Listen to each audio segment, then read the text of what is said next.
حضرت لقمان رحمۃ اللہ علیہ۔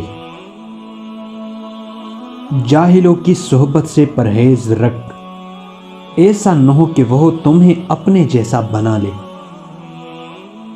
جو بات دشمن سے پوشیدہ رکھ کے دوست سے بھی پناہ رکھے، ممکن ہے کہ یہ بھی کسی روز دشمن بن جائے۔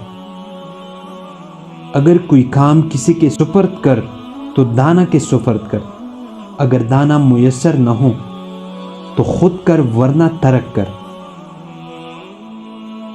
نیکی کر اور مخلوق کو طریقہ نیکی سکھلا، اور بدی سے دور رہ اور خلق کو بھی بدی سے دور رکھنے کی کوشش کر۔ جو کام برائے خدا کیا جائے اس میں بندوں کا خوف نہ کر۔ کمینوں کے مقابلہ میں خاموشی سے مدد و معاونت طلب کر۔ عقل ادب کے ساتھ ایسی ہے جیسا کہ درخت ثمردار، اور عقل بغیر ادب کی ایسی ہے جیسا درخت بے پر۔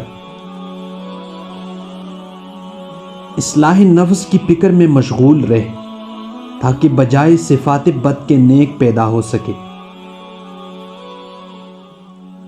جب خلقت کے پاس آؤ تو زبان کی نگہداشت کرو۔ جہاں تک ہو سکے لوگوں سے دور رہ تاکہ تیرا دل سلامت اور نفس پاکیزہ رہے۔ ہر شخص کو اس کے ہنر و جوہر کے مطابق جگہ دینی چاہیے۔ خدا کے واسطے جو کام کرو اس میں بندوں کا خوف نہ کر۔ عاقلوں کی صحبت اختیار کرو، یہ مشکل وقت میں تیری مدد کریں گی۔ خاموشی کو اپنا شعار بنا تاکہ شر زبان سے محفوظ رہے۔ لالچ مت کرو اور جتنا اللہ نے دیا ہے اس پر قانع رہو۔ کمینوں کے مقابلے میں خاموش رہا کرو۔ سچ بات کو نہ چھپاؤ اور جھوٹ مت بولو۔